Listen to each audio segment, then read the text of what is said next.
Aí, pronto. Então não tem maquiagem aqui ao vivo e a cores, né? Vamos começar a nossa aula de antijuridicidade ou ilicitude, parte 1. Então vamos começar com o conceito, né? Ilicitude ou antijuridicidade é a relação de antagonismo, de contrariedade entre a conduta do agente e o ordenamento jurídico. Toda vez que uma pessoa pratica um crime, toda vez que uma pessoa pratica uma conduta que é antagônica a o que está previsto na lei, eu tenho uma conduta ilícita.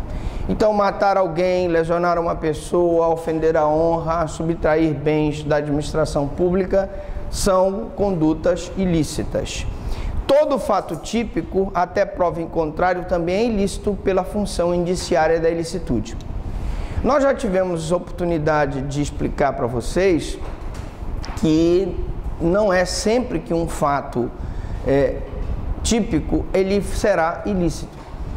Nós vamos ver situações em que o cidadão mata uma outra pessoa, mas em legítima defesa, porque essa pessoa teria vindo ao ataque dele e ele reagiu e matou essa pessoa. Nós podemos ter um naufrágio em que duas pessoas estão lutando por uma tábua de salvação e só uma pode sobreviver. Daí eu não posso dizer que aquela conduta, embora seja atípica, porque ele matou uma pessoa para sobreviver, seja antijurídica, porque ele está ali em estado de necessidade. Então, durante essa aula nós vamos ver várias situações em que, muito embora a conduta seja típica, ela não será antijurídica ou ilícita, porque a pessoa está agindo sobre o manto da legítima defesa, do estado de necessidade, do estrito cumprimento do dever legal ou do exercício regular do direito, que são as causas excludentes de ilicitude. Muito bem. Então, a ilicitude formal, e aí a gente tem que fazer uma diferença entre ilicitude formal e material. A ilicitude formal é a relação de contrariedade entre a conduta do agente e a norma. Toda vez que a conduta do agente ela é contrária à norma, nós temos uma ilicitude formal. Ilicitude formal simplesmente é contrariedade à norma. Você subtrair uma coisa alheia móvel, você ofender a honra da pessoa, é uma ilicitude formal. Tua conduta está contrária à norma. Já a ilicitude material é a conduta que pode causar lesão ou expor a perigo de lesão um bem jurídico tutelado. Prestem muita atenção no que eu vou dizer aqui. Nós estamos falando de ilicitude e estamos dizendo que a ilicitude não é só a ilicitude que causa dano efetivo ao bem jurídico. Uma lesão causa dano efetivo ao bem jurídico. Um dano causa dano efetivo ao bem jurídico. Mas também existe ilicitude na conduta de expor o bem jurídico a perigo de dano.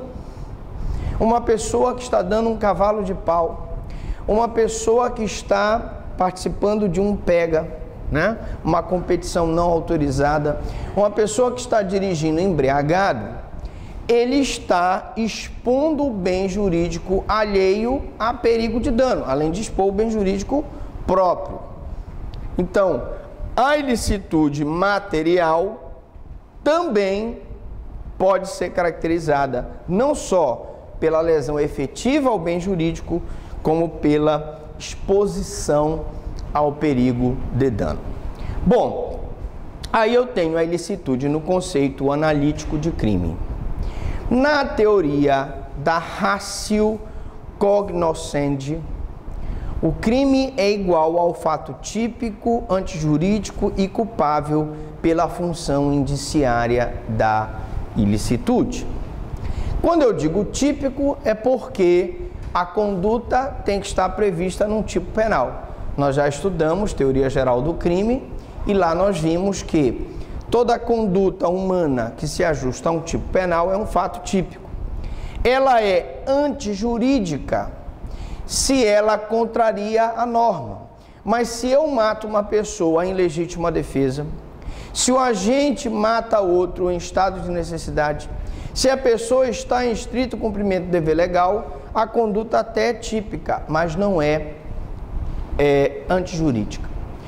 E também ela é culpável porque para que haja a culpabilidade, há necessidade do juízo de censura feito ao autor de um fato típico e ilícito. Então aí nós temos situações em que não haverá como eu ter um juízo de censura. Nós sempre citávamos o exemplo do caseiro que teve sua filha sequestrada pelos malas e que naquele desespero o mala liga lá para o caseiro e diz, olha, uma mala de malandragem, né? De marginal, sequestrador mesmo.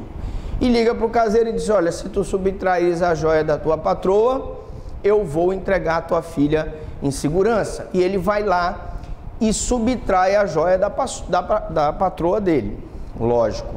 A conduta é típica. Ele subtraiu coisa ali móvel. É antijurídica, ele não está albergado por nenhuma causa excludente de ilicitude. Mas a conduta dele é culpável? Não. Eu não posso impor a ele um juízo de censura, porque se eu tivesse na mesma situação que ele está, consequentemente eu teria o mesmo problema. Bom, então, para a ratio cognoscente, eu teria como conceito de crime fato típico, antijurídico e culpável. Para a teoria da ratio essente, o crime é igual ao fato típico, mais a antijuridicidade e a culpabilidade. É como se ele separasse a tipicidade da conduta e apenas acrescesse a antijuridicidade e a culpabilidade. Em linhas gerais, essa é a diferença entre a ratio essende, em que na essência realmente o crime é um fato típico, e ele apenas separa a antijuridicidade e a culpabilidade. Classificação segundo Heleno Fragoso. Essa classificação da ilicitude, ela é feita da seguinte forma: eu tenho as causas que defluem de situação de necessidade, e aí a legítima defesa e o estado de necessidade.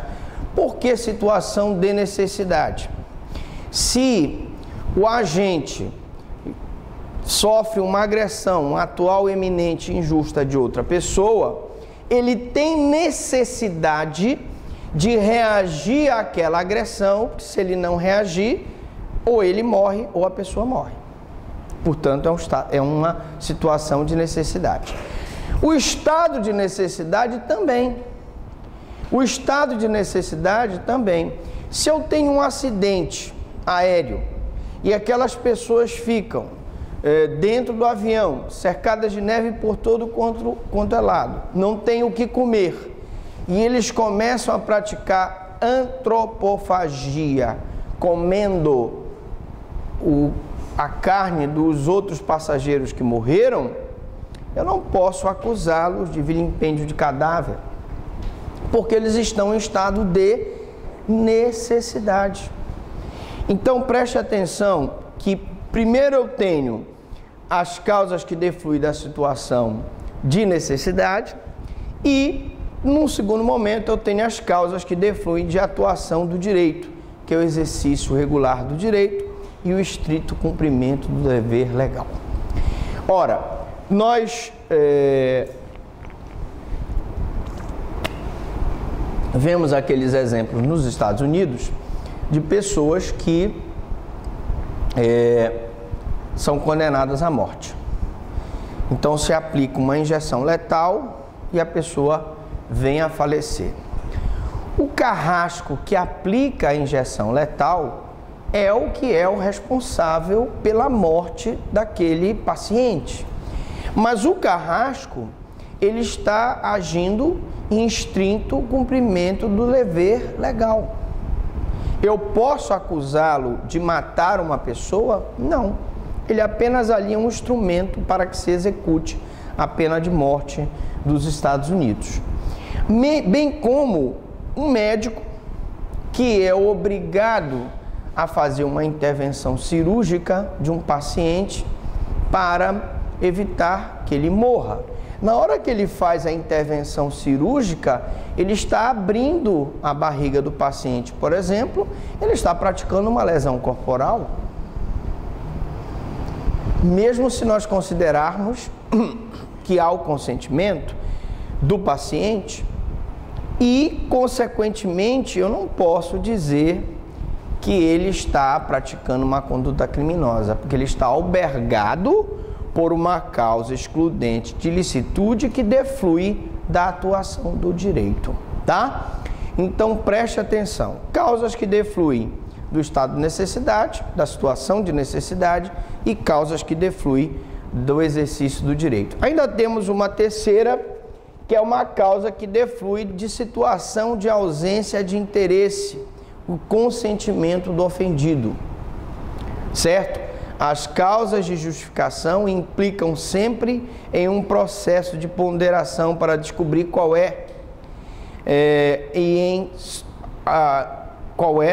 descobrir qual é em uma situação determinada o direito que prevalece. Nós temos aí um caso agora de um americano que está entrando com uma ação contra o Estado pedindo o direito de se suicidar, da eutanásia. Ele sofre de uma doença rara, degenerativa, e ele entende que o sofrimento dele é muito grande, que ele queria abreviar esse sofrimento. Ora, aqui eu tenho uma situação que deflui de ausência de interesse, que é o consentimento do ofendido. Alguns doutrinadores defendem que se o ofendido consente, eu não teria uma conduta típica por conta do consentimento do ofendido. Lógico que é uma decisão complexa, que nós não sabemos se a Suprema Corte Americana vai aceitar, até porque existem várias situações que devem ser decididas pela Suprema Corte Americana. Falando em, por exemplo, em morte, em pena de morte, nós temos hoje um julgamento que está tramitando na Suprema Corte Americana de uma pessoa que não está questionando a pena de morte por injeção letal, mas ele está questionando que quando foi dada a injeção letal no cliente dele, o cliente ainda agonizou não sei quantas horas antes de morrer. Tá certo que ele foi condenado à morte, mas antes da morte ele foi condenado àquele sofrimento? Não. Então eles estão questionando essa questão da morte, mas que seja breve, que seja sem sofrimento. Se ela é feita com sofrimento, não se considera uma morte digna. E a Suprema Corte Americana aceitou esse julgamento.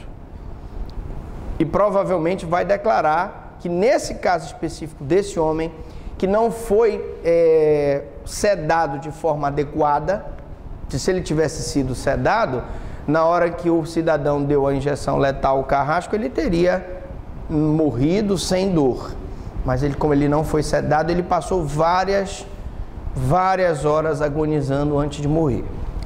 Bom, mas prosseguindo, elementos objetivos e subjetivos nas causas de exclusão de ilicitude. Eu tenho aí os elementos de ordem objetiva, que são aqueles expressos ou implícitos, mas sempre determinados pela lei. Então, elementos objetivos. Então, matar alguém. Matar, verbo transitivo direto, alguém, elementos objetivos. Eu não tenho aí nenhum elemento subjetivo. Não sei se vocês estão lembrados, mas quando nós falamos em teoria geral do crime, nós falávamos sobre os elementos subjetivos e falávamos sobre aquele tipo específico. O que é o tipo específico? É aquele tipo que vem com expressões com a finalidade de, com a intenção de. Então, eu quero matar uma pessoa. Então, se o crime de homicídio viesse, crime de homicídio, matar alguém com a finalidade de ficar com a sua herança, eu teria um tipo específico. eu tenho tipos específicos no Código Penal. Por exemplo, praticar relação sexual com a intenção de transmitir doença venérea. Com a intenção de, com o objetivo de, dar um tipo específico para aquela situação. Consequentemente, eu tenho um tipo específico. Subjetivo, mas aqui eu estou falando só dos elementos de ordem objetiva. O subjetivo é quando justamente o agente sabe que está atuando sobre uma causa que exclua a ilicitude de sua conduta. Para que a pessoa seja beneficiada pela excludente de ilicitude, ele precisa saber que ele assim está agindo.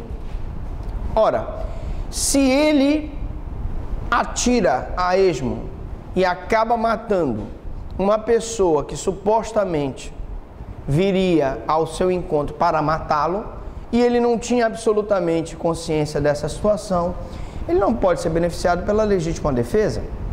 Então, eu preciso ter a consciência de que eu estou agindo em situação de necessidade. O médico tem que ter a consciência de que ele está agindo ali para salvar a vida do paciente, porque se ele não souber, eu não terei o elemento subjetivo.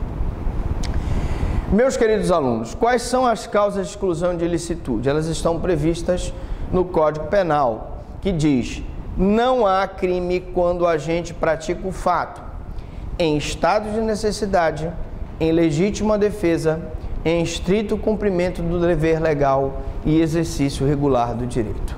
Então, estado de necessidade, legítima defesa, estrito cumprimento do dever legal e exercício regular do direito. As duas primeiras, estado de necessidade e legítima defesa, decorrem da situação de necessidade. As duas últimas decorrem da situação do cumprimento do direito. Vamos começar a nossa aula de ilicitude falando sobre o estado de necessidade. Nós vamos falar do estado de necessidade, depois da legítima defesa, depois do estrito cumprimento do dever legal e depois do exercício regular do direito. Então, qual é a definição de estado de necessidade? É uma conduta lesiva praticada para afastar uma situação de perigo. É uma conduta lesiva, ela lesa um bem jurídico, mas ela é praticada para afastar uma situação de perigo. Então, um ataque de um animal pode justificar que a pessoa quebre uma porta, quebre uma vidraça, quebre um portão para poder fugir do ataque daquele animal. Eu estaria, então, numa definição de estado de necessidade. Eu falo do ataque do animal e geralmente o aluno diz que se o animal o atacar e ele reagir, ele estaria em estado legítima defesa. Na verdade, ele está em estado de necessidade, porque nós vamos ver que a legítima defesa só se justifica quando se tratar de um ataque humano.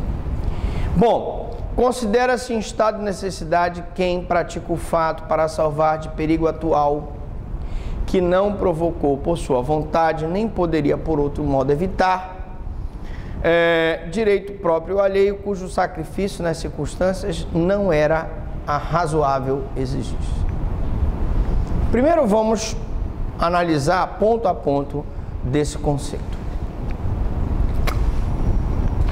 Considera-se estado de necessidade quem pratica o fato para salvar de perigo atual.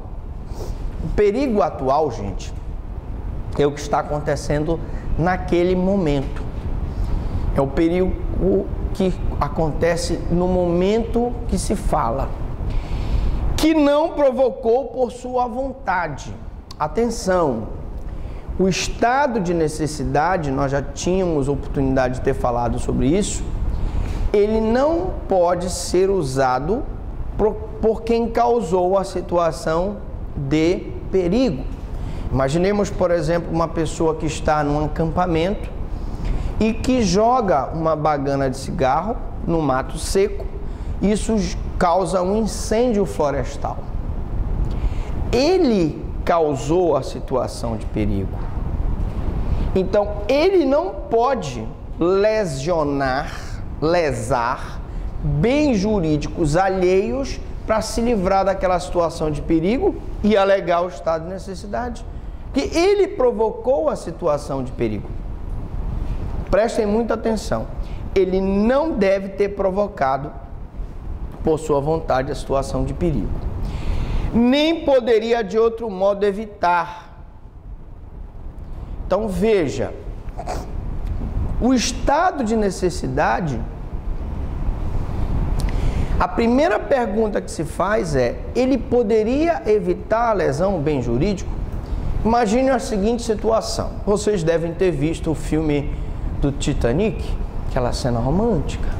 Leonardo DiCaprio numa tábua, né? Era um pedaço de madeira, ele e a... Como era o nome da moça lá?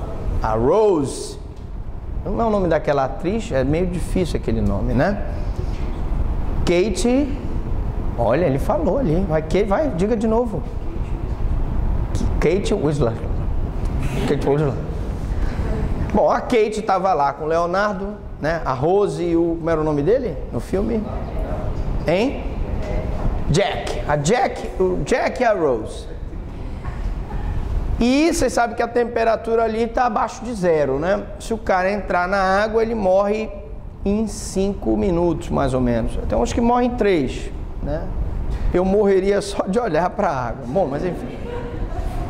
Então, naquela situação, né? É ele ou ela. A tábua, se ficarem os dois, ela afunda, né? A cena anterior mostra que se os dois tentarem ficar, e aí ele opta por ficar lá. Mas vamos mudar um pouco da história. Ele é um cara mau, né? Egoísta, e não está nem aí para a morte dela. Ele pega então e luta com ela para ficar com a tábua de salvação. Bom, a questão é, ele não poderia evitar. Naquela situação ali, se ele lutasse com ela para ficar na tábua de salvação, ele com certeza poderia arguir o estado de necessidade, porque ele não tinha outra forma de evitar a morte dele, senão matando a Rose, para que ele pudesse se salvar. Não foi esse o fim do filme, mas enfim. Ele pode arguir o estado de necessidade em defesa do direito próprio alheio. Tanto eu posso agir em estado de necessidade para defender o meu direito próprio, quanto eu posso agir em estado de necessidade para defender direito alheio. Um exemplo disso é o que o corpo de bombeiro utiliza, né? Muito. Ele entra num prédio para salvar as pessoas. O prédio está em chamas. E o corpo de bombeiro sai quebrando, o bombeiro sai quebrando porta, vidraça, parede para poder passar. Vocês viram no incêndio da boate Kiss, que eles fizeram um buraco para sair a fumaça e para poder resgatar aquelas pessoas. Ora, isso é defesa do direito alheio. O dono da boate vai processar o bombeiro por dano, né? Não vai. Primeiro, porque ele está errado. Segundo, porque o bombeiro está em defesa do direito alheio, cujo sacrifício nas circunstâncias não era razoável exigir-se. E aí a gente também tem que analisar as circunstâncias, né? Ele tem que analisar, temos que analisar as circunstâncias. O cara é um sobrevivente de um desastre aéreo. Ele não tem como se alimentar. Ele está lá nos Andes. Morrem as pessoas. Eu só tenho aquela fonte de proteína que é são os corpos dos mortos. Eu não vou me utilizar daquela fonte de proteína para eu poder sobreviver? Não tem jeito. Nós temos que analisar que é razoável exigir-se dele aquela conduta. Bom, estado de necessidade justificante e estado de necessidade desculpante. Bom, para a teoria unitária, adotada pelo Código Penal. Todo estado de necessidade é justificante e tem como fim eliminar a ilicitude do fato. Para essa teoria, não importa se o bem protegido pelo agente é de valor superior ou igual àquele que está sofrendo a ofensa. Ou seja, não existe estado de necessidade exculpante. O exculpante é o que retira a culpabilidade.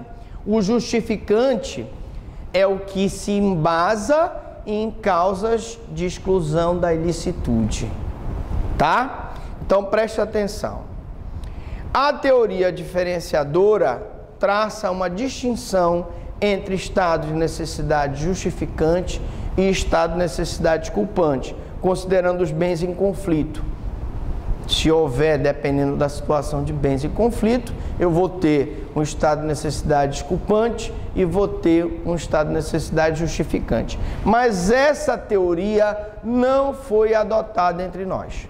Portanto, no nosso direito penal, nós só adotamos a teoria do estado de necessidade justificante. Ele só exclui a ilicitude, não exclui a culpabilidade, porque essa teoria não foi adotada no CP. Vamos então agora para as situações de perigo do estado de necessidade. Requisitos. Eu tenho a situação atual, que para o Assis Toledo é uma situação que deve ser no momento em que se fala, né? Atual significa no momento em que se fala, mas para Damásio a situação pode ser atual ou iminente. Ou seja, ele está na iminência de se defrontar com aquela situação de perigo e antecipa a conduta dele. Somente afastará a referida causa de exclusão da ilicitude o perigo passado. Então eu não posso, por exemplo, eu sofri um naufrágio em que o comandante do barco foi o responsável e eu sobrevivi no naufrágio, né? E numa outra viagem que eu faço com o comandante, por algum motivo eu não estou numa situação de perigo, mas eu vejo o comandante lá boiando e ao invés de eu salvá-lo, eu afogo o comandante. Porque numa outra situação ele foi o responsável por um outro naufrágio. Não existe, gente, causa de exclusão por estado de necessidade de perigo passado, só se o perigo for iminente, atual iminente. Situação de perigo, requisitos: voluntariedade. A situação de perigo não pode ter sido criada voluntariamente pelo agente. Aí eu pergunto, tem duas situações. Ele pode criar a situação de perigo dolosamente, né? Nós temos aqui um aluno revoltado com as notas, ele vem tocar fogo na sala para morrer os colegas e o professor. Ou nós temos uma situação causada por negligência. O cara vai num acampamento, está fumando, joga a bagana do cigarro e com isso provoca um incêndio florestal. Preste atenção.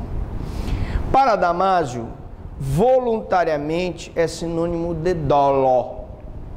Ou seja, ele praticou o fato com a consciência do fato e vontade de produzir o resultado. Primeiro exemplo da sala de aula em que o aluno dolosamente toca fogo para que as pessoas morram. Para Assis Toledo, voluntariamente engloba dolo e culpa. Então, para o Assis Toledo, se vocês pegarem o livro dele, nós vamos ter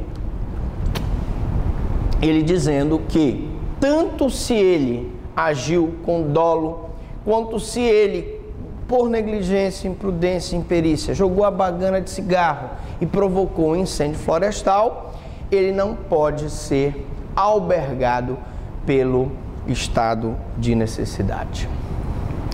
Inexistência de dever legal de enfrentar o perigo. Não podem alegar o estado de necessidade pessoas que têm um dever legal de enfrentar o perigo. Tu tens um guarda. Se tu o guarda presencia a prática de um assalto, ele tem que ir na captura do bandido. Como é que eu vou admitir que ele não vá capturar o bandido? Então, o dever legal é o dever imposto pela lei. Se tiver o dever legal de enfrentar o perigo, não pode arguir o cômodos de senso, que é a situação cômoda que todo cidadão diz: não, mas isso aí não é comigo, a polícia que vá atrás. Porque para o cidadão, numa situação de assalto, você tem a faculdade de prender em flagrante delito